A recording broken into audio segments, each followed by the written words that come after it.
Cyber season is in full swing with our pals Isotope and Native Instruments. Get huge discounts on everything from Guitar Rig 7, Complete 14 bundles, and one of our favorites here at the Cult and Culture Podcast, Ozone 11 EQ. Go to isotope.com and nativeinstruments.com to feast on the audio goodness. Yum. You can also get additional savings on other softwares by using the code RUIN10. DistroKid now also has a motherfucking app. The DistroKid app is available for iOS and Android. You can download it at distrokid.com/app/, or you can get it in the App Store.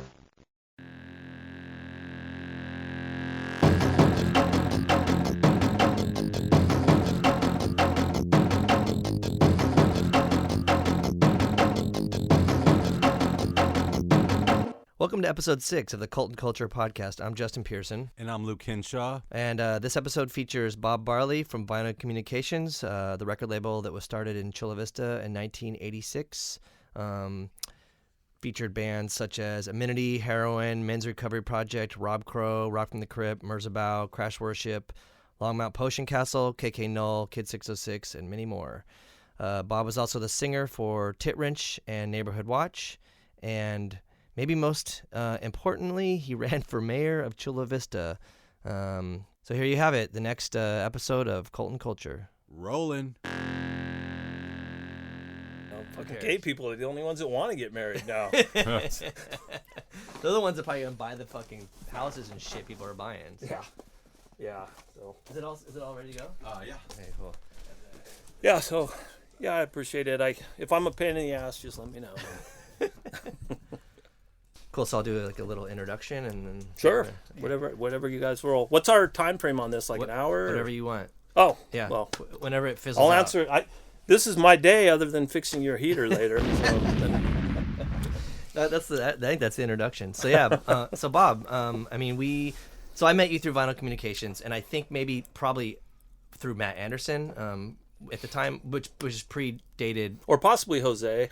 Maybe Jose. Yeah, because okay. So anyhow, you were running. I remember when I was running for mayor, Jose with his mohawk, and his Revolutionary Communist Party manifesto in hand. RCYB. Was criticizing me for running for office. But that guy worshipped, which is legitimate. I don't know, man. Jose worshipped Jello, so I'm wondering how that fits in because he kind of.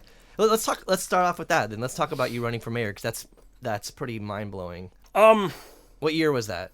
That was 91. I mean, that we're kind of jumping the story a little bit because the label actually started in 86. All right, let's go. Okay, if you want the full, if we want to do this chronologically, let's talk about the mayor thing. Okay, let's go. Let's get with that out of the way. The mayor of Chula Vista had passed away, and she was real popular, Gail McCandless,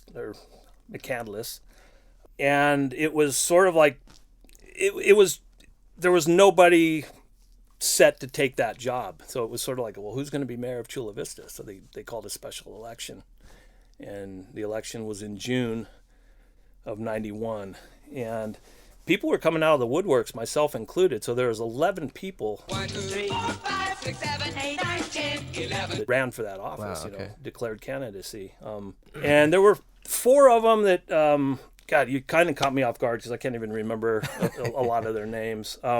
Chris Chase was sort of the Republican, and well, so what did you ran as like what was your? I ran as it's local elections, at least in Chula Vista at that time, and still now officially, but local elections are nonpartisan. Okay. Tim Naders was representing the Democrats though, and Chris Chase was a Republican. Nick Aguilar, I think, was a Democrat, and Scott, I forgot his first name, was one of the other main guys because he had been on the council for years. So, and then there were the nuisance candidates like myself. I got this official support from the Green Party. Okay, rad. And Jello Biafra came down and gave like a classic. We had a classic spoken word event at Labella's Pizza. I remember that. I think that was a lot of people. Went that to was what blew it up, really. Yeah, and then the Star News did some. Chula Vista Star News did some articles. It was really kind of funny because when I went to go get my photo taken at the Star News, the photographer had worked at KCR and said something like, "Hey, aren't you the guy that wrote We Fuck Sheep?" Come here, my little lamb chop. You know, he knew me from Neighborhood Watch Yeah, back in the day. And so it was kind of a circus, and we just kind of rolled with it. Did you ever think you would maybe win? Early on, I thought it was a very slight possibility, and then I kind of figured out it really wasn't. So we just kind of had fun with it. That being said, I did come in 5th. I was like the king of the nuisance candidates. I came in 5th out of 11. So it was like the 4 legit candidates, and then myself, and then some other people that had much more experience than I did. I was 26 at the time, I think. Huh. Yeah, no, I was 26 at the time. That's pretty young. I mean, I don't. Yeah, it was, especially kind of coming out of nowhere, coming from the whole punk rock thing. It was as much art project as legit. You know, I'm from Chula Vista, so I had some legit concerns. Was all this stuff like your punk background like showing up in like press or like? Oh yeah, so definitely, that was... definitely. Like the Star News did a cartoon. You know, Jello says barely, and you know, you know, like funny signs and things, and for all the candidates, not just me. But I did get put on. I had a legitimate enough showing to where I did get put on the city's Economic Development Commission briefly, but that I ended up dropping out just because they hold these meetings during work days when people from Roar and other businesses are being paid to be there, and I would just be like crawling under somebody's house with sewage all over me, completely muddy, showing up to these meetings. So so you were a plumber at the time too. I've been plumbing pretty much my whole life since I was 17. So plumbing was the first job, and then the second. Well, actually, paper route was the first job. If you want to go way back. Okay, so you, I mean, you got into plumbing, and that's pretty awesome, and that kind of ties into some of your musical aesthetics. Yeah, if you want the chronology of the music. Yeah, when did you start Vinyl Communications? That's a good question. In 1985, and this is kind of a long story, so if you need to edit any of this out, Right. Whatever you need to do. A buddy of mine, who I went to high school with, a guy by the name of Moose, was really into new wave and stuff. This is going into the earlier 80s. It's a great name. And he won a PA system from Guitar Trader on Claremont Mesa. I don't know if it's still there. I think they just went under. Yeah. And then another one of my friends, Scooter, who's ended up being and he still is my brother-in-law. He was working night shift down at the 7-Eleven down in San Ysidro, and like at 2 a.m, this guy comes in and with a bass guitar, saying, "Hey, I'll give you this killer bass. I can have these like Penthouse and Playboy magazines." It's a stolen bass, right? Obviously. I didn't say that. So he has this bass. Moose has this PA that he won. And so they started jamming, and they invited me over. And we made a couple songs. And then Scooter brought his friend Jim Leonards from work. He was working downtown at this point at an auto parts place. And you know, we were sounding pretty good, you know. I didn't know, none of us really knew anything about music, but we were just jamming. I think I was about 20 at the time. And, you know, we have a couple songs. Let's maybe think about playing a show, or there weren't really any shows to play at that time for us. But like, hey, if we have a name, then we can start moving forward. So he had a Neighborhood Watch sign in his garage. And then we decided, hey, we'll call ourselves Neighborhood Watch. And then... we didn't know there was another band up in LA called Neighborhood Watch at that time. We had no idea, and it also at that point for us, we're thinking even if we did know, it wouldn't really matter because we're never going to make it to LA. Oh yeah, you know, that's what we're thinking.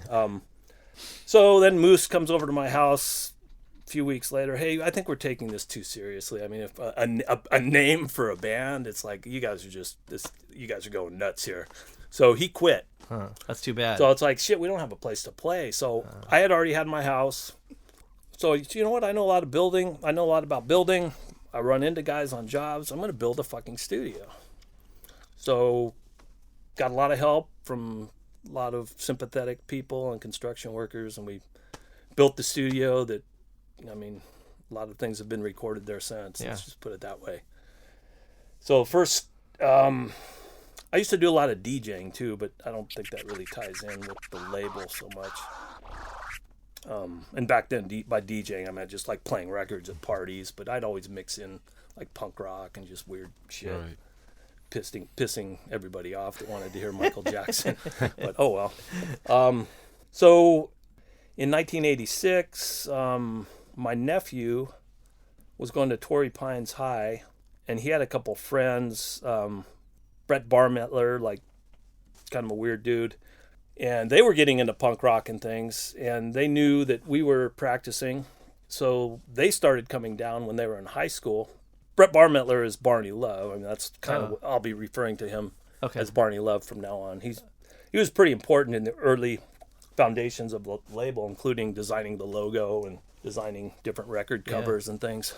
And he influenced a lot of other bands later, like Crash Worship. Jason Lane tells me, Barney would just push the envelope so much they always thought they had to try and stay one step ahead of him. Which is a big, that's a big thing to say, trying to, coming from Crash Worship, Yeah.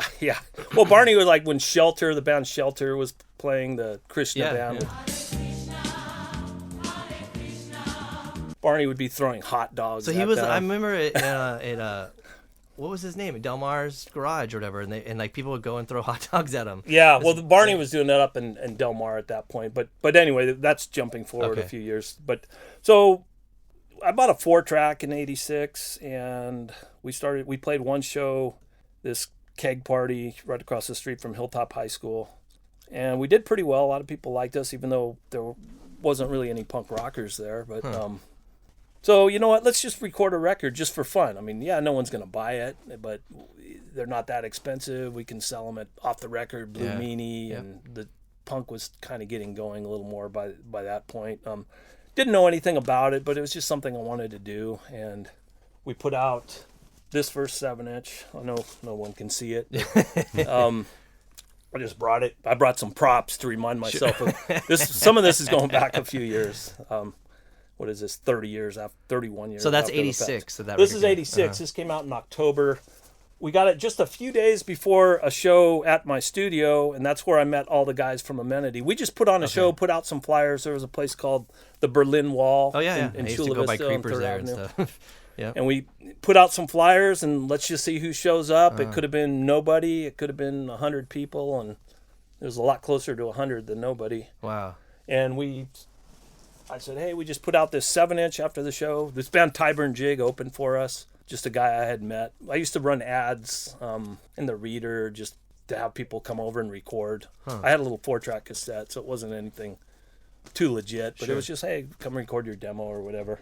So after the show with Neighborhood Watch, hey, we just put out this 7-inch. If you guys want to buy one, that'd be help us out. And pretty decent sized line. A lot of people bought them. And that's where I met the Amenity guys. And Amenity pre-mic down. Way pre-mic down. Wow. Pre-drum set, I think. I think Barry was playing. Was Barry in the band? Yeah, they were just kind of jamming on. I think Barry was probably playing a Trash Can. Wow. That's just crazy. They didn't have like a full set yet. They were just starting. Oh, interesting. And that's kind of like, I think the fact that, okay, there's another band from Chula Vista doing this, maybe they started taking it a little more seriously. Sure. And then just through Maximum Rock and Roll, and you cannot stress how important Maximum Rock and Roll was at that time. I know it's still around, but at the time that was our lifeline. Sure. I mean, that was like what is equivalent to the internet now, because you couldn't find out anything without Maximum Rock and Roll. Good analogy. Yeah, definitely. So we put an ad in Maximum Rock and Roll and started getting mail, and the rest is history. I saw an interview with the band Apple, because I've always had a political bent. I don't know, we won't go into the whole deep history, but kind of a leftist perspective, working class leftist. Although nowadays working class, they kind of flip that on people, it seems. But even like elaborate on that. You had told me that your father was like openly communist. I don't think he was a prisoner of war in World War II, and he was in a Nazi prison camp for 9 months and was surrounded by all Russians. So he had a different perspective than what I was seeing on the news. Oh, sure. And then you said at one point he was like even considered himself an anarchist, which is I think towards the end of his life, he was getting kind of just realizing that all governments aren't working, whether they're Soviet or American. I mean, that's interesting. That's interesting coming from your parent. You know, like for sure. Yeah, he was pretty open-minded, but pretty. You know, dude was in a Nazi prison camp for 9 months. You didn't want to piss him off. Wow. Yeah. Okay. So then, you know, Vinyl Communication starts, and you have Neighborhood Watch, Apple. Neighborhood Watch. I write to Apple. In fact, Michael, I saw him a couple years ago, and he says he still has the letter I wrote to their band. I've talked to Vinny. It's been years, and his sister. Anyway, so I wrote to them and said, hey, we got this record label going. We've got one release, and we'd love you guys to do a record with us, and we'll get it out there the best we can. And I mean, it's pretty iconic looking too, like with Reagan on it. It totally reminds me of like Reagan Youth or Dead Kennedys or something of that. That time. Yeah. I mean, it was, I think it was pretty, almost like Crass Records, like sure, yeah. Pretty definitive of the times, I guess, for an anarchist band.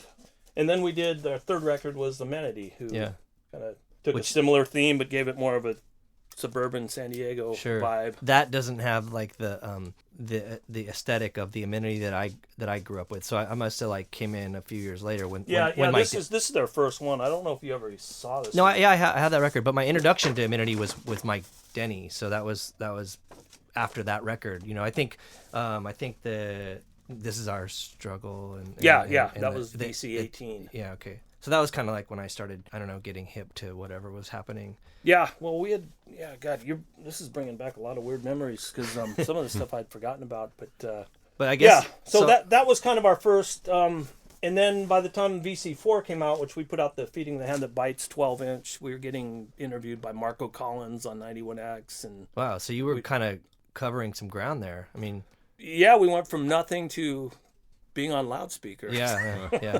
So, and like that, especially back then, it was probably pretty hard to get on there. I mean, I remember being a little kid and like occasionally hearing suicidal tendencies or violent femmes, but that was the like extent of it. You know, I never. Yeah, Marco was a real interesting DJ. I originally met him at KCR. Okay. And we had done an interview with him. We were driving around in my Ford Ranchero, me and Barney Love with Marco Collins, and then the interview didn't come out because of all the, you can imagine.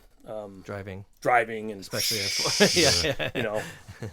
so we ended up going at that point. I guess he had moved back, or he had just gotten a job at 91X, and we did the interview there, and we were on loudspeaker. In fact, there is a lot of ground to cover here because we used some of that interview on this tape we did called Define Quality. I don't know if you ever saw that tape. I don't think so. But yeah, it was one of Marco's. I think he had just started at 91X, and he had us in the studio, and we got to play some songs.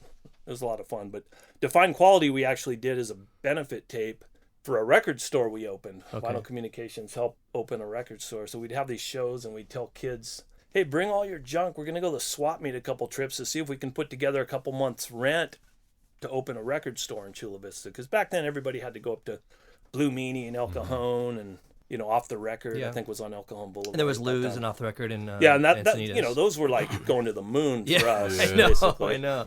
Yeah, I had to beg my mom to take me there like for months just to go get. So inches. We wanted to bring some quote unquote culture and cult to Chula Vista, and we got it open for about a year. Stayed open for a year. Yeah.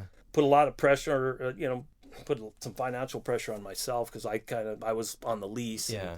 And, I was the old man. I think I was 22, maybe 23 at the time. Yeah. And just sort of responsible, I guess, legally now, thinking about it, for all these kids that were coming to our shows and things. So you were having shows at the record store? Yeah, at the record store. Which is not legal, I'm sure. No. We had some incidents. Never really had any police. In fact, the one time we had, I won't get too into it, but one time we did have a little bit of violence was at a Moral Crux show. And we called the police, and they didn't show up. So it's like, we can't even get the police at our gigs when we need them. Yeah. And around the same time, you were also doing shows at your house. Right. Because I just, when I first heard about you, I think I knew of the label and Neighborhood Watch, and I just kept hearing about like these shows that you're having, and to me I was kind of surprised. So you had Op Ivy at your... Yeah, we had Op Ivy. That was probably one of the funnest shows I've ever been to anywhere, let alone at our house. Like, we had a bunch of other bands between my house and the studio. I can't always remember where they were. Yeah. A lot of the Lookout bands came down, and Born Against had some classic shows, and just Amenity played a lot, of course. And I don't even I hesitate to, I don't want to forget anybody, which I already have.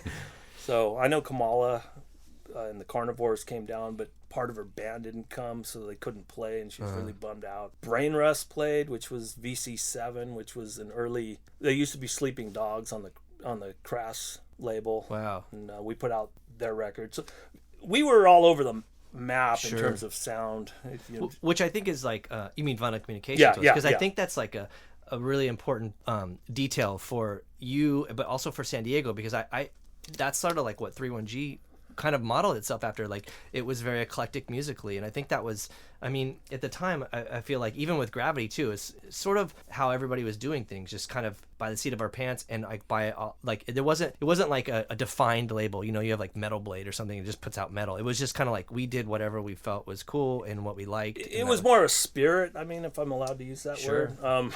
It was. It's hard to explain. It can't be Yeah. defined, I guess. Yeah. So I remember when I was I had to have been 15 because I was just starting to play and struggle, and maybe I thought it was Matt Anderson, but maybe it was Jose Palafox. But we would go to your house to fold records, and it was funny because at the time I was very naive, and I was like, okay, we're gonna go to the house and fold these records, and hopefully you were gonna put out a struggle record, and it never happened. I wish I would have. There's a couple. I actually regret not putting that out. There's a lot of different reasons, financial and Sure. just timing. Now, I totally understand now. But, yeah. But at the time, we just thought like, why isn't he? One of the other ones that I really wish two other records I really wish we would have put out. One was that ARA comp, if you remember that. We were going to do which never came out. No. Yeah. It was going to be a triple 7-inch. Yeah. But it just, oh man, dealing with 15, 18, I forgot how many different bands. Yeah. Just the timing of it, Yep. it just sort of, oh, these guys are holding it up now. Now these guys are holding it Yeah, up. Oh, shit, yeah. now we're holding it up. Now Sure. they want a new song on there. And it just got to the point where, shit, this is 2 years, 3 years. It just got backburnered, and it's, I guess, theoretically, it could come out now, but I mean, I wouldn't so even the know. ARA is anti-racist action. Yeah, yes, It was yes. very relevant at that time. Yeah, especially in we San were Diego. going to do a comp for them, and it just, we dropped the ball on it. Yeah. I mean, at the end of the day, I'll take responsibility. It'd be interesting to see that come out now because I feel like it's still very relevant. Yeah, a lot of the music. I mean, I think most of the bands wouldn't want their song. A lot Sure. of bands mature. It's like, oh shoot, we don't even want to be associated with that song. now. Yeah.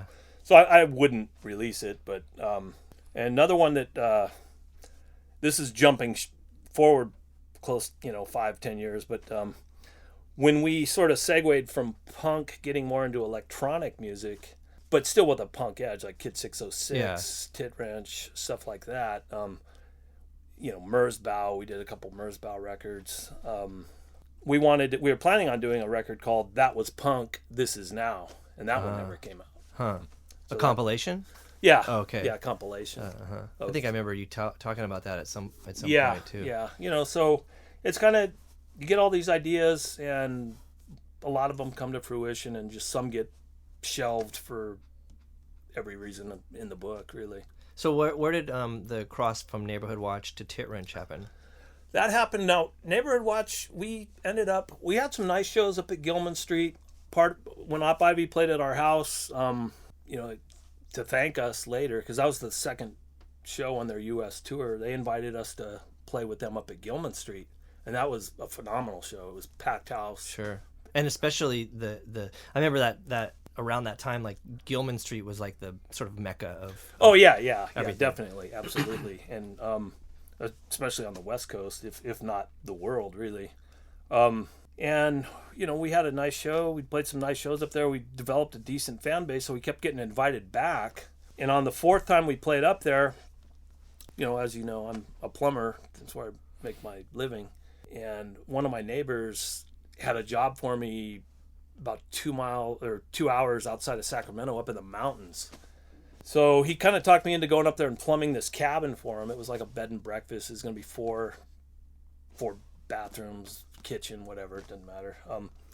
So me and my brother drove up, And he picked me up at that show, and then we drove to our job 2 hours away, up in the mountains, Sheep Ranch or Mountain Ranch. I can't remember the exact location.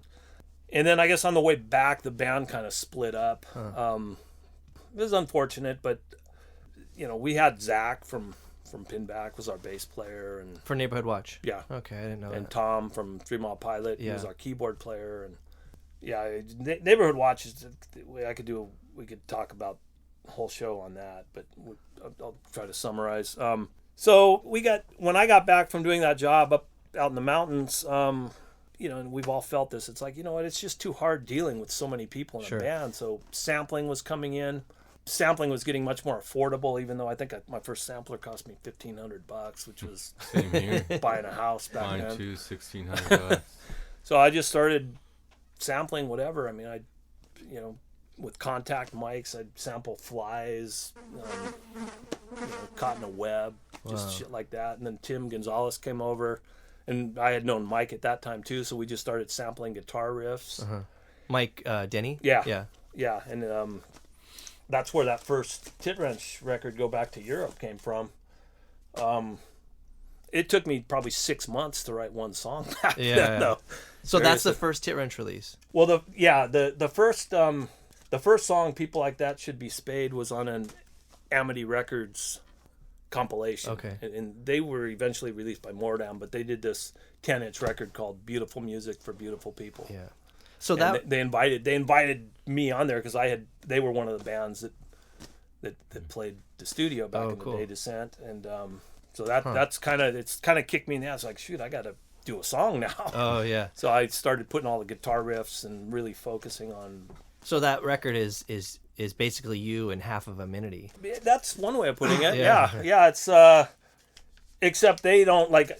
None of the guitar parts they played were like, I would just take Chop it snippets up of what and, they yeah, did and and like loop it and stuff. Yeah. speed it up, Sure. loop it. Play Yeah, it sounded backwards. fucked up when I heard it. I mean that for me, like I was just used to playing, and I was in struggle, and I was just used to like regular riffs, and I was like hearing this, being like, what the hell is that sound? And I was intrigued. But so let's talk about the title of that, because I think that's really important. I mean, I think that was the time when Roger Hedgecock was like doing the Light Up the Border. Yeah. Basically, and that's why I think it's. And hopefully I'm wrong, but it seems like so many people I talk to, they get in their little bubble of thought, and they don't hear other opinions, and they don't listen to people they disagree with. I would always listen to Roger Hedgecock and Me too. Rush Limbaugh. Let's just hear what these guys have to say, and Also know what your enemies are thinking, and yeah. It's just like, and part of it was funny, part of it pissed you off, part of it, you know what, he has a point there, whatever. Yeah. Give the devil his due.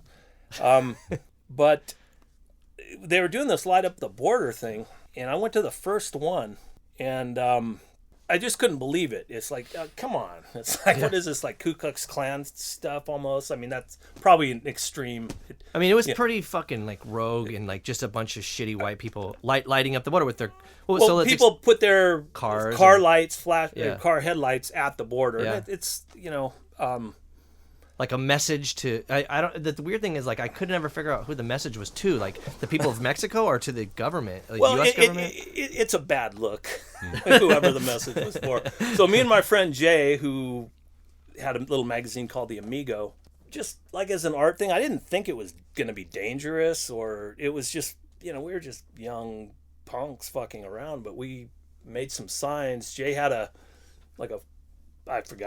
small truck. So I was in the bed and I had these signs, and we drove in front of the lights, just go back to Europe, just to make people think, I mean, and we were the only ones there that sort of were protesting about it. And, we got the hell out of there pretty quickly. We didn't get harassed or anything. Mostly it was just confusion on their part. I think a lot of those people didn't sink in until they got home. Like, why are these guys what's go back to Europe mean? Sure. Yeah. So a lot of the samples on that song, though, were done by Michael Schnorr and my friend Marco Anguiano, who's a big part of the Chicano community and part of the, big part of the Barrio Logan or Chicano Park steering committee as well. And they had gone down there and they actually interviewed some of the people that were there. And so we just got some samples from that, some samples from Roger Hedgecock's show, and just kind of chopped them up and I mean, how that thing was crazy. That time was crazy. And I think that record was really compelling, I felt, at the time. I mean, I wish it would have been more mainstream. I wish more of those it did get on the cover of Rockpool magazine, believe it or not, which was some college. I don't know what the equivalent would be now. Maybe Rockpool's still around. I don't know. Is that like a San Diego thing? No, it's a national, national. magazine for college radio back when college radio was relevant. That's pretty rad. So it was, I think we're right under Daniel Johnston. Oh, interesting. But yeah, I should have, I think I posted that on our Facebook page at one point. But it's that whole thing, that movement was very, for us too, for struggle. Like it was a big deal. I mean, we, like Jose and I went to a couple of those light at the border things where it was pretty fucking sketchy, and like people were like throwing rocks at us and shit, and it was, I don't know, it was a weird time. Yeah, it still is. Yeah. I mean, we probably looked like assholes, like showing up there, and there's like all the, like then there's like the dude with the giant mohawk and the guy with the orange hair. It's like, oh, those obviously aren't our people. Like, and we were yelling and it didn't go over as well, which I feel like your tactic might have been more like. Yeah, we were like more of a hit and run. I mean, you got to pick your battles. Sure. So let's talk about Tit Wrench then, and like the sort of lineage of that, because I remember like, well, for one, a lot of my friends ended up playing in Tit Wrench, and one of the most impressive things was Jose Palafox from Struggle and Swing Kids like ended up being your drummer, and not only being your drummer but playing a toilet. So let's well, we started doing let's see. So after this record came out, this band Volkswell from Ohio wanted to do a split 7-inch with us, and well, the us at the time was pretty much just me. So I had Mike Kennedy, who later went on to be on Drive Like Jehu. His band Night Soul Man was practicing at my house, and I wrote that song "Life Sucks Do Me" because we were playing at the old Soma, and it just fit for that vibe. That place is a bummer. And well, it's actually Brett Blue from. I gotta give Brett some credit here. Who was in Born Against? Yeah. He. Back then people were experimenting, just going to different things, and he was talking about all the industrial chicks or whatever, and he's like, "Oh, life sucks, do me," And I was like, "Oh, I'm gonna remember that that's for a song something." right there, yeah. And so we did Life Sucks, Do Me, and then we started playing a lot at Soma. And the toilet we would actually trigger up. We just put MIDI triggers on it.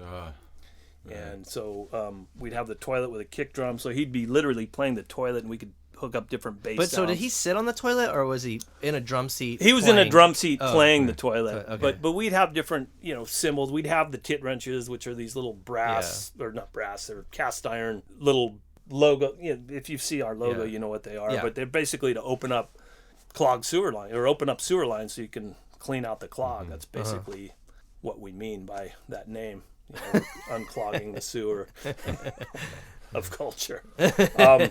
But we trigger those up so we could make cymbal sounds or dead flies or rats or whatever when he hit those. So you could do all sorts of different stuff. But it was a lot harder to do back then. Sure, yeah. Especially because you go to a place like that and the sound engineer is like, what the fuck is this? And nowadays you just bring a laptop and you give me a left and a right. But having a toilet on stage was an impressive thing. I think it said a lot. It was different. It was theatrically. Because at the end of the day, you got to be entertaining. Sure. No matter how relevant you're trying to be. Which, even though we addressed some serious topics, it was sort of like, hey, are they a joke band or are they a serious band? What's going on here? And it's like, we're serious, but it's also fun and funny. Yeah. We're not an army. But I mean, you also ended up playing. You also ended up playing "We Small Fuck A Sheep," artists, right? by the way. What's that? You ended up playing "We Fuck Sheep" too, I believe. I mean, I saw Tit Wrench play. Yeah, we would do, and then like when we went on tour, did this like Midwest tour because we were talking a lot with the band Dead Silence, and Rapid City, South Dakota had a pretty neat scene going back then. So we did this tour through like Colorado, New Mexico, went up to South Dakota, and because of the Dolly Parton cover, we were playing 9 to 5 as well. We're gonna have to talk about that to some extent. Yeah, but, sure. Okay, so that's who all was in the band. I mean, okay, so you had people from 3 Mile Pilot. You had Matt Anderson from Heroin. Yeah, there's always sort of a range of characters. Matt played shows with us in California, but when we went on that tour, it was me, Jose, P. Hicks, Gunner, who we've got to get into Gunner at some point. That's another story. Well, I'll get into that right. Well, okay. Gunner and Chris Squire. Okay. But Gunner I met, we did this show at Miracosta College, and Gunner and his friend Tim showed up to the gig with instruments. Like they had bought this, they had this 7-inch. And they say, hey, can we come up and we know your songs. Can we come play with you guys? And it's like, yeah, what the hell? Why not? And Tim was like one of those, was a Krishna dude, right? This was before that. Okay. I don't know. I don't know if he ever went full Krishna. He might have. Yeah. I think he was looking for something. I think he found it eventually. Yeah. Yeah, they played with us and they kind of, shoot, you guys know our songs better than we do. That's wild. I've never really heard of They that. take a break and go to the bar. Yeah, so they kind of became part of it at that point. Interesting. Too. And we did Bass and guitar, right? Because I think yeah. was So bass. Tim, yeah, we never had like what I would consider to be a permanent lineup. Although Yeah. P. Hicks has been around for 20 plus years. Yeah. Me and our most recent live lineup was guys that had been with us. Jay Lesser was playing with us, and though he wasn't in the band back in the day, he was sort of part of our VC crew. Sure. Yeah. And so Jay Lesser is like, I think I met Kid 606 like kind of through him too, right? They had they did something together. Yeah, Kid 606, I met him. He started coming down to the house to help fold records when we were getting more into electronic music. And he was a trip. I mean, we could do another show on him. Yeah. I mean, he did a Locust remix like when we put out our first LP and stuff. So he was doing remixes for everybody. Yeah, I know. And everyone was doing Rapture. remixes for him. I mean, he kind of did it the right way. You have to be aggressive and just get out there. Yeah. He annoyed the hell out of a lot of people. And then he linked up with Mike Patton's label, Ipecac. Yeah. That was after we put out a few of his releases. And at that point, I was kind of getting more into my family duties, as bringing up my kids, and it's like, if you need to move on and make more money or make some money at least, that's cool. So let's want to jump back to the Dolly Parton thing and touch upon that. Yeah. Go for it. What do you need to know? Okay, I remember it a little bit. What was it was the 10-inch LP, right? I wish that would have come out on vinyl. Oh, okay, CD, it full length. It was a full length CD of just a compilation of all your 7 inches or something. Yeah, 7 inches. I think even some of the 12-inch stuff was on it. But it was basically our first CD because people had told us, hey, you need to be releasing Tit Wrench on CD, but we're still kind of committed to vinyl. Yeah. So when we released that first CD, it was like, a lot of our stuff is double entendre. It's like almost everything. I don't know if people, I don't want to be too arrogant about it, but almost all my songs are about two different things. So like Full Employment can be taken a lot of ways.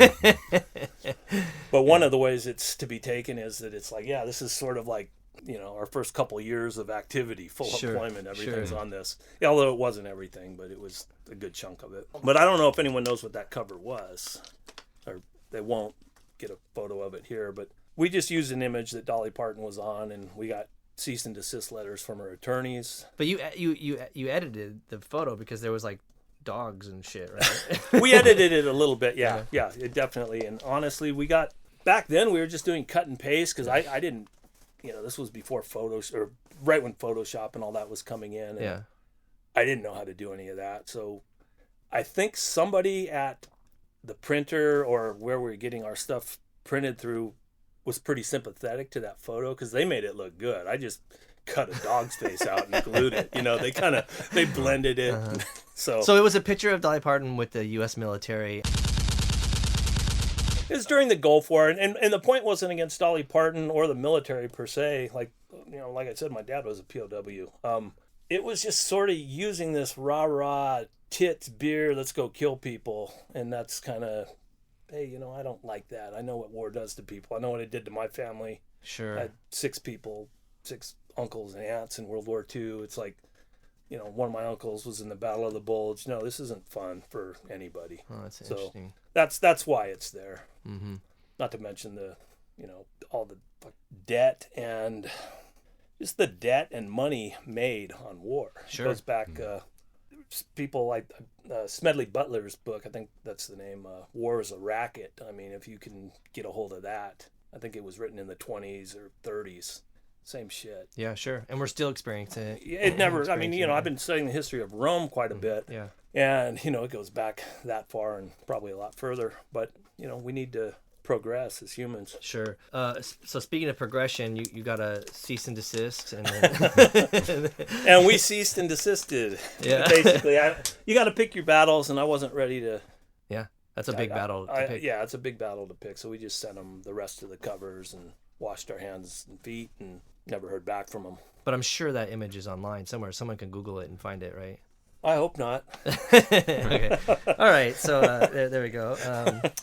I guess the other thing I really would like to talk about is like your involvement with Sam McPheeters, because I think that's a pretty. I mean, to me, he's one of the most influential people in punk, and I mean, growing up listening to Born Against, and then later on Men's Recovery Project. So you had a pretty big involvement with the start of Men's Recovery Project, and even with Born Against. I mean, how did you meet Sam? I met Sam when Born Against, I think their first trip to San Diego. I had heard through the grapevine he wanted to interview me because of my mayoral run. Oh yeah, Because Doc Dart, Yep. Okay. Doc Dart and Jello he had interviewed. So Doc is from the Crucifix. Yeah. Be good American. Or kill yourself. And who also ran for mayor. And where was that? Wisconsin or something. Yeah, Madison, Wisconsin. Yeah. Okay. And so I remember the interview was in Dear Jesus, and it was a piece on all three of you. Right. Okay. Yeah. So I met him there. I think Sam was kind of getting burnt out of some of the, Born Against was a pretty fucking serious band. I mean, it's almost like a religion, in terms of, it's hard to live that. Sure. Yeah. as humans. And I think he kind of got burnt out on, oh shit, he walked on the same street as somebody eating a hot dog, It's like, he's no vegan or shit like that. I think he just kind of flipped on it and just started getting more satirical and yeah.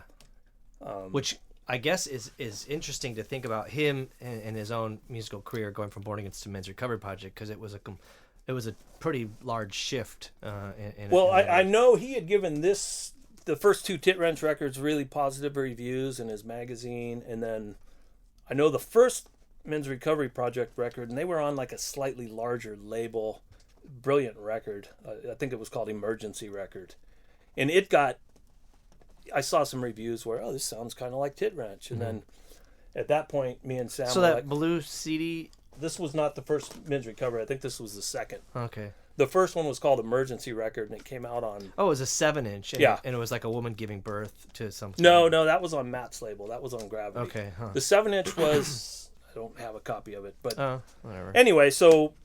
So you had known him from being interviewed and from Born Against recording at your studio? No, I think this was the first thing that he recorded at our studio. Was this? I'm holding a Men's Recovery Project Frank Talk About Humans CD. Well, which is a brilliant CD, but the Born Against UOA split, wasn't that recorded at your Yeah, but I think that was. Well, shoot, you know what? Maybe you're right. Maybe that one was recorded first. Like a lot of the. Because I think Born Against had like split up before Men's Recovery Project started. Maybe they started at the same time, but regardless, you have a pretty interesting history with him because he. Also... Oh yeah, we're really good friends. I just saw him. It's probably been a year ago by now. I send him annoying videos and weird shit every then, and he pretends he's over it. But yeah, I don't think he is. He sort of dropped off the map for a bit, which is a bummer because I think a lot of what he did was really influential, and I'm not sure, maybe he doesn't want to come to terms with that or something, but I mean, Born Against paved the way for a lot of really cool stuff, and did Men's Recovery. Part of it too, I think, for him is like, you don't want to walk around and he's from the New York area or whatever. You don't want to, at some point, hey, that was who I was and this is who I am, and I don't necessarily want to go back. I mean, some people are like that. Sure. For me, I don't, the past is a nice place to visit. I wouldn't want to live there. Yeah. But for him, he doesn't even want to visit there. Yeah, yeah. is sort of the vibe I get with him. Well, that's an interesting point. Because, I mean, the Locusts ended up working with him on our album artwork, and then with Neil Burke as well. So we've worked, because Neil Burke did 2 of our record covers. My understanding is Neil Burke's moving to California, or he's moved here recently. I hope. That guy's brilliant. Yeah. Yeah, there's a lot of... I see him in Philly every now and then. Mr. Wiggle, or I know him as Mr. Wiggle, Eric Wood from Pillsbury Hardcore, Bastard Noise. He used to come down to the house a lot too. And actually he was down Last time I saw him, it was with Sam McPheeter's wife. They were doing some noise music recording at the studio, and God, that was probably 15 Wood years actually just played here like a week ago. Did he? Yeah, I didn't hear about it. Great. Where at? The Space Bar. Oh shit! Great show. Man, so that's crazy too, because there's so much. It's so like everything's kind of linked together. Because I mean, even Eric Wood himself is a pretty outstanding person and important in as far as like the historical aspect of. Yeah, we did a show with him up in Santa Ana years ago, but I haven't hung out with him recently. Yeah. My Facebook time is spent mostly on saying, hey, I haven't seen you in 20 years. All right, we'll catch you in another 20. Sure, yeah. I mean, I don't like to look backwards too much. Sure. You know, Yeah. A it's lot of good people do resonate with nostalgia, and I get it, but it's a lot of times I think like, well, people are doing cooler, newer stuff, you know. And I mean, it's good to kind of know what happened, because it kind of puts things in perspective that are happening now. Like, honestly, I thought music would have progressed more than it has. I'm kind of a little bit bummed. Not that I'm out there every week looking for it. Sure. But, I mean, the Rubber Bandits I like from Ireland. I've seen Garfunkel and Oates a few times live, but other than that, like going to a club to watch another hardcore band, it's like I almost can't believe people are still doing it. Yeah. I mean, I really enjoyed watching, like perfect example would be Bastard Noise. And I'm glad he's not doing Man is the Bastard. I mean, I liked Man is the Bastard at the time, but I'm not sure it's quite as punctual, or I don't want to say relevant, but it would have a different meaning now than it did back then when we were younger, and seeing that stuff. So it is weird how that whole thing has changed. So let's talk more about Vinyl Communications, because I want to know. So you've done like 170 something records. The last number that I saw when I was looking through my studio this morning was a Haters scanner. The Haters, the noise artist, and GX Jupiter Larson is the guy's name. And Scanner, which was in English. I think he was doing like taking sound off scanners and fucking with it. They did a split on my label, and that was VC 171. Okay. I think we had a VC 172. And yeah, we put out and then we did a couple comps, we did that Defined Quality comp tape and a couple other like unnumbered releases. So we're right around between 170 and 175. That's crazy. Like I don't think there was a number 100 though, so it's I don't know the exact number. Sure. But it was crazy. We I remember one month we put out 7 inches. Wow. And a lot of that we got to, I guess thank is the word. Mordam Records really helped our label out a lot. That just, when you can release records and, oh shit, we're going to get paid for this too. Yeah. We're not just flushing $2,000 down the toilet. Yeah.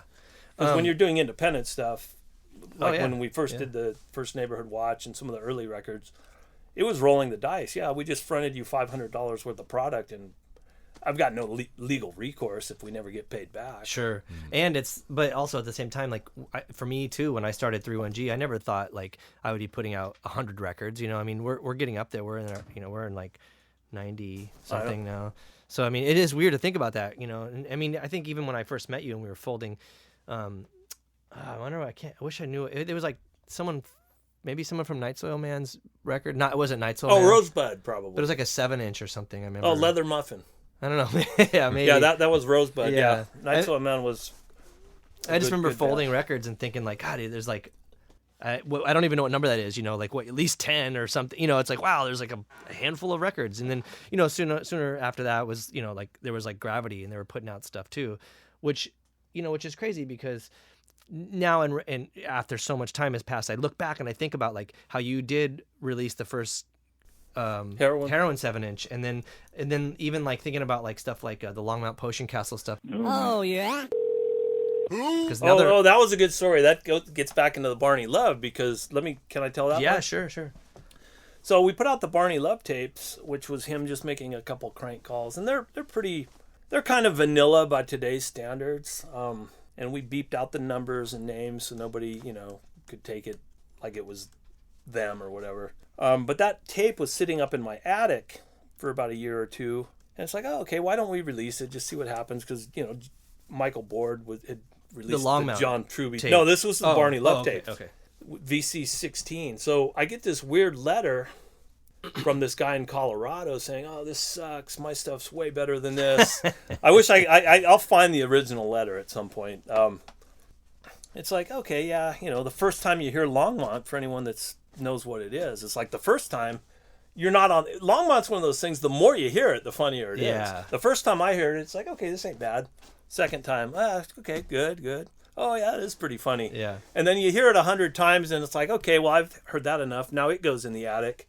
And then like a year later, I find it again, start playing it for some friends. It's like, you know what? Why don't we release this? Oh, okay. So we released that, and then the Avalanche started. I don't know if you've heard of Radio Jihad, Brother Russell. I don't know. That was a good album. This kind of ties in with Barney Love again because I had stopped by the P.O. box. I was going up to his house. He lived actually right around where we are right now at the time, Normal Heights.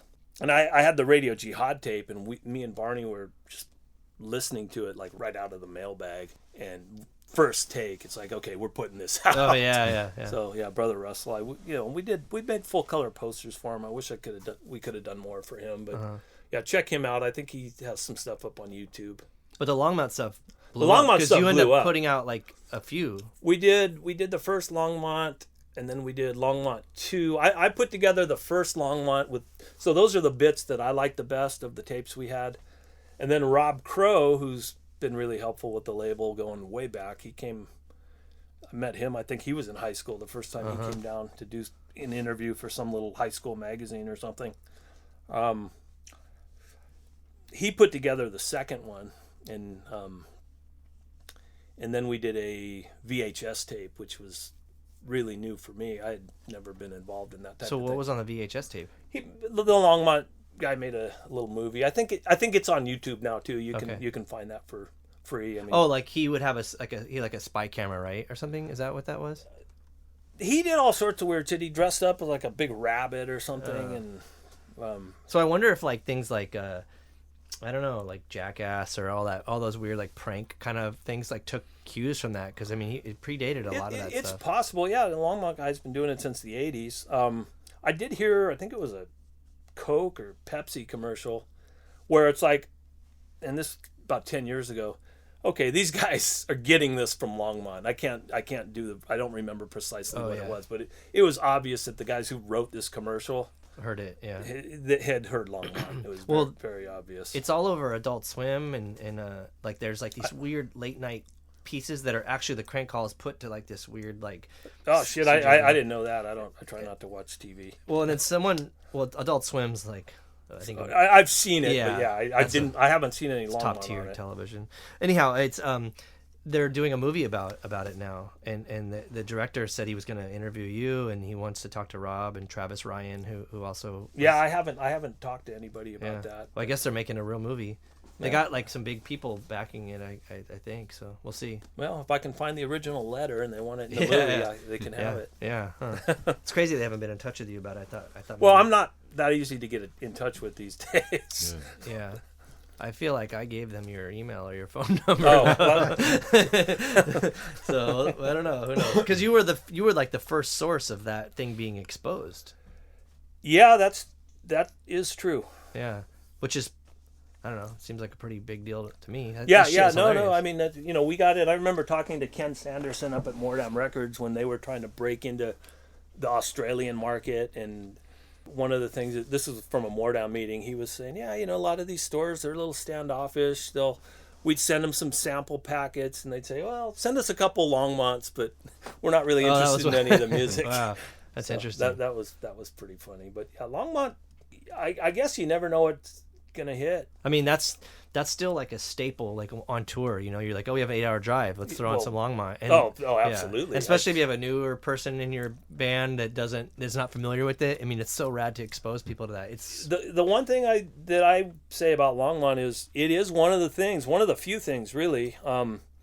Maybe classical music, but the more you hear it, the better it is. The same, and I'm not talking new Longmont. I'm just talking about the same one. Yeah. So you've equated Longmont with classical music. That's great. That might be the best thing you've said so far. God. So wait. So who else? So Rob Crow, huh? He's been what? Rob Crow. He's been playing with Tit Wrench the last few times we've played, which hasn't really been in a couple years now. Yeah. God, I can't believe how fast time it goes. Yeah. I feel like Retox played a show and Rob was playing. And, yeah. He was playing with us. He's Okay. played in all our like recent shows. Yeah, he's we released a couple. Did the Rob Crow Lesser split CD. I think that was VC 72. That's a good one. Most of this stuff isn't available anymore. I mean, we're not distributed by anyone, and I kind of let the label just disappear on a certain level, which I may pick back up. I don't know. Yeah. My son is doing his own brand, and he's starting to get into music. He has a brand called kind of similar along the lines, but it's Unidentified Corporation, and he's doing shirts, he's done skateboards, he's done a lot of political art, and now he's getting into music. So, you know, he might take over some of the old VC stuff, or he probably just do his own stuff, really. Sure.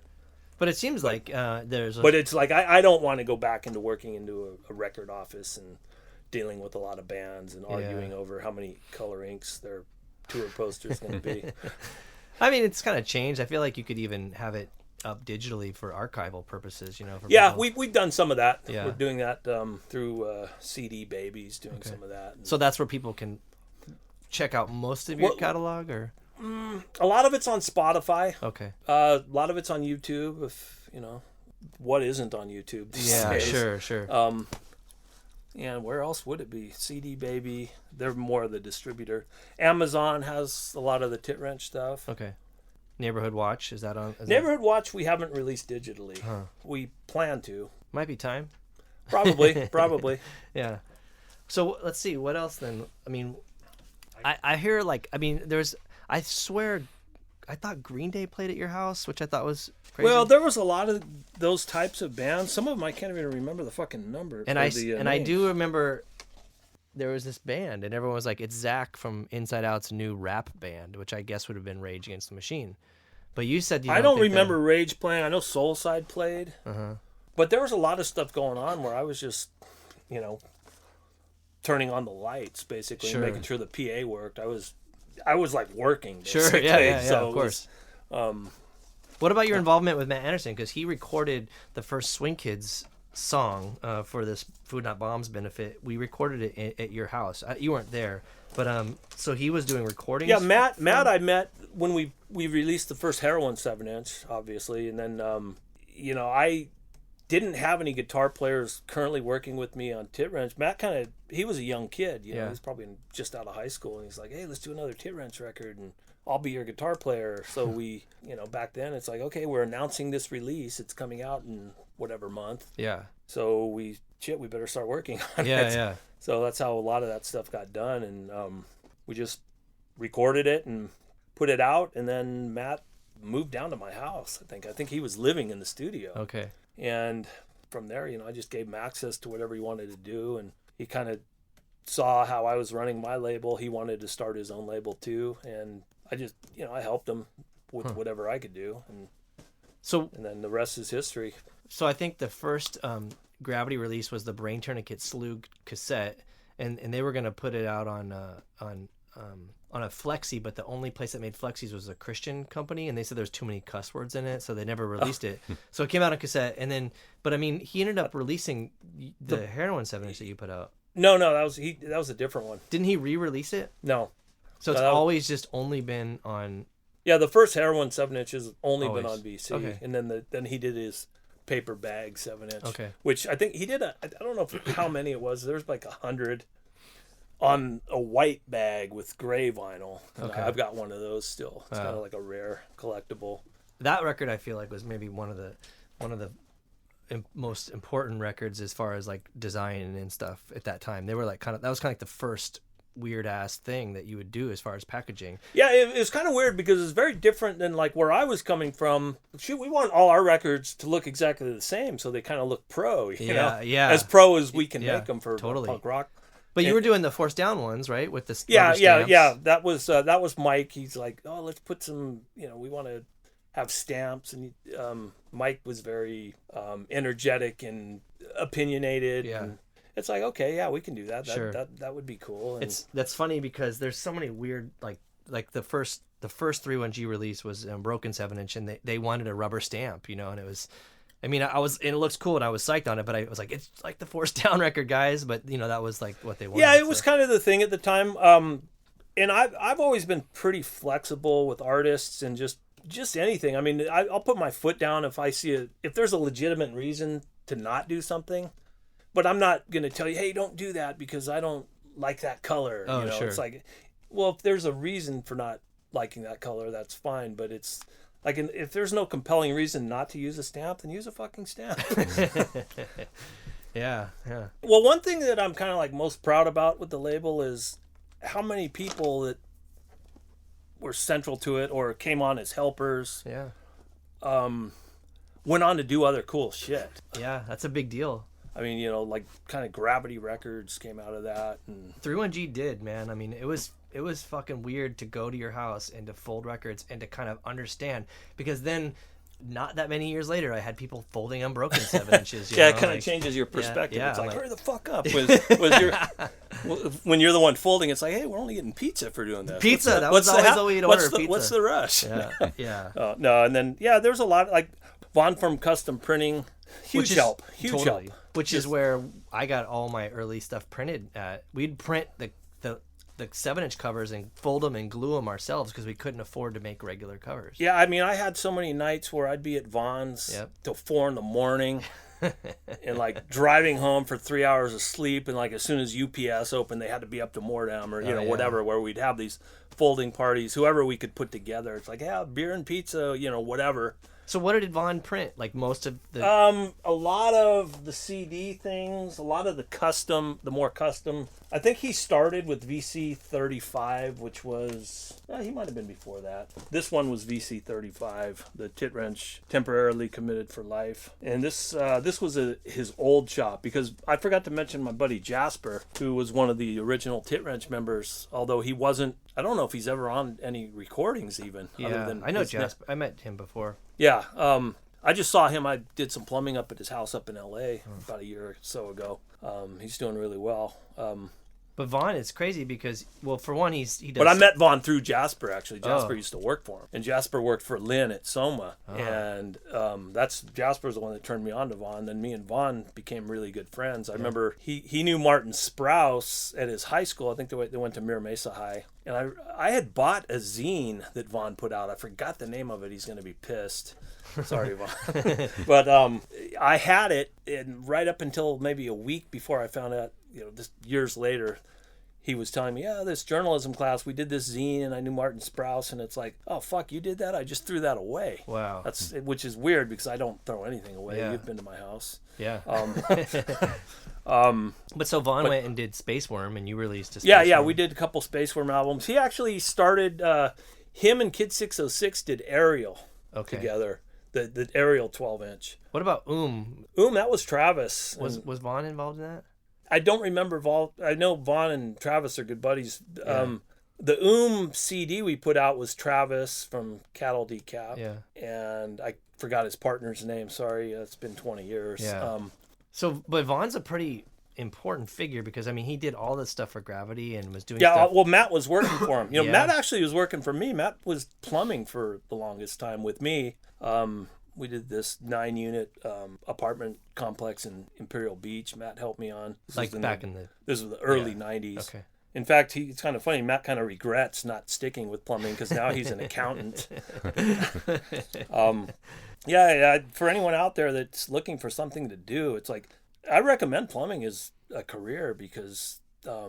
it'll never go away. Yeah, it can't be outsourced, really. So music bad, plumbing good. I don't know if music's bad. I don't have any regrets. Career-wise.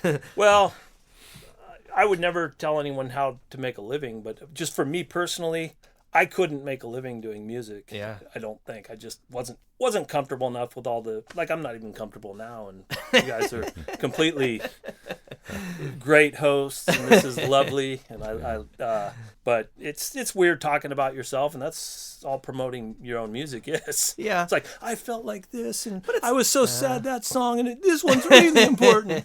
Those other 3 songs weren't. This one really mattered. Shit like that. It's like, that's the song. That's what it's about. If you want to get into details, I can answer every question of why that lyric's in there, but I'm not going to, you ask me, you listen to it, tell me what it means to you. Sure. It doesn't matter what I think it means because, I wrote it. Once it's out of my hands, you guys tell me what it means. Well, it's art, subjective, and you can... Yeah. I mean, a lot of people over the years have completely misrepresented what I meant by this stuff, but they still like it, so I'm not going to tell them not to. Talking about being misrepresented, I think your hands down best Tit Wrench cover is the cop pulling over the 2 kids. Okay, you homos, out of the car.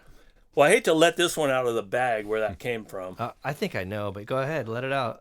Sam McPheeters Yeah. found that drawing in the free box at Epicenter Records up In Berkeley? in Or San Francisco? San Francisco, yeah. And we went with it. It is the best artwork ever. Yeah, I mean, you can actually, my son did a t-shirt changing the caption, during when all the media buzz with all the police shootings. He made a shirt with that cover that said "Kill yourself, I'm busy today." I mean, you can Yeah. you can kill yourself, I'm busy today. Sorry. But yeah, you could use any caption with it. It's a great image. Yeah. But yeah, I wish we should have made coffee mugs. I guess it's not too late. Yeah. There's still time. Yeah, because that's where all the money is these days. Coffee It's not in the mugs. music. Well, not coffee mugs, but T-shirts. David Hayes had from Lookout Records had the best story, which I've found to be true. Is you're on tour, you're trying to hustle your records. You want people to hear your music. And for those that don't know, David would tour with all the Lookout bands and be their merch guy. So he had a really good handle throughout the country of what people were buying and what was going on at shows. But his classic line was, he'd be sitting there with 10 different albums the band had put out, and some kid would come up and say, "Hey, I love your music. How much are the T-shirts?" Yeah. So I think a lot of bands do that now, especially with all the free downloads or just stolen Pirated. download. Yeah. I think a lot of bands, especially when you're on tour, you're kind of relying on selling merch, and the more the merrier. Well, interestingly enough, it's going back to vinyl, I think. So that is something that people do end up buying. Not that it's profitable as like a T-shirt, but yeah, I mean I've definitely toyed. I mean, we're all set to go with vinyl. We can talk about this off air too, because we've had this ongoing talk about putting out an album on vinyl with you, and I'd like to do that. It's just this probably isn't the time to get into the details. Well, so Tit Wrench still lives, and Vinyl Communications still will sort of live to some extent. Yes, we never I don't have the PO box. Kind of don't need it anymore with email and everything. Yeah. But Kid 606 went on and started his own label. I mean, Matt had Gravity. You've got your label. I still have a lot of connections. Yeah. I wonder if there's some sort of correlation between you and Vermiform. I don't know. I think that label might have started after Vinyl Communications. Yeah, it did. It started after, and I think Vermiform is absolutely dead. I don't even think he would, as much as we haven't done anything in a while, at least I kind of hold out the possibility that we might re-release stuff. We have some things available digitally. But the Vermiform aesthetic seemed a lot like Vinyl Communications and a lot like Gravity. It kind of had this feel of that era, I guess. Yeah, it was sort of like kindred spirits, I guess. Sure. They all had their own little vibe, but it's like, we weren't on, I don't know, some hardcore label out of New York or LA or, we were who we were, and we kind of that's why we're all friends. Sure.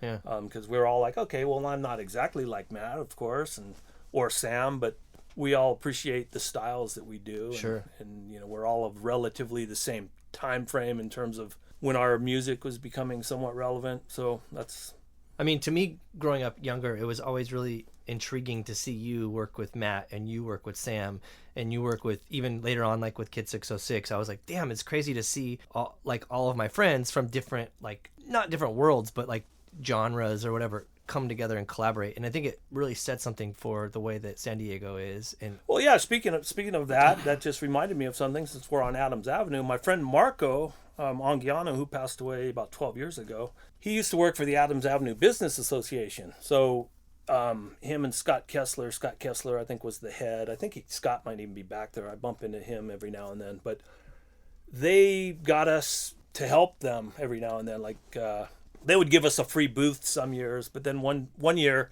they asked me to help do the stage, do the sound, like set up the mics for one of the acoustic stages. And there was this band that played Julian Briano y sus Hermanos. I don't know if you're familiar with that record. oh, yeah.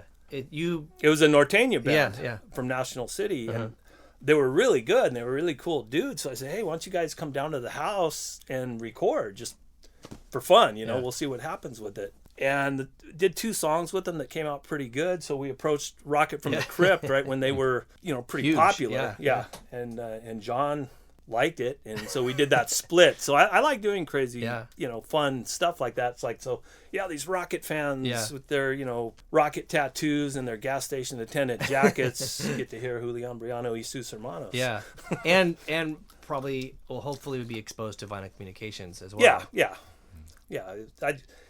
We always had like a little fun. I don't know what the word is. We just try to make people think a little differently, because that's one of my personal. I like people to.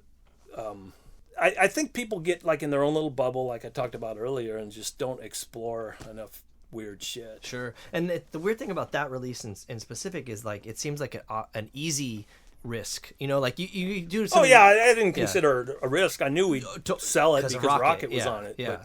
But if it wasn't Rocket, it was like a band of that nature, but maybe not that stature, something that wouldn't necessarily sell, you'd be screwed. But that being said, the Julian music's fucking great, awesome, too. I mean, we got... But how easy would it be to sell their, 7-inch? We would have sold 20. 50 of them. I don't know. That's not fair to Julian, but who knows? Yeah. I don't know, man. We can wrap it up with that if you want. Yeah, I'm good with that. If you guys, I don't know how long we were on. It's about an hour. It's good. Yeah. Yeah, that's perfect. And there you have it, episode 6 of the Colton Culture Podcast. Be sure to check out our other episodes on 31G's SoundCloud and subscribe to iTunes 31G Podcast.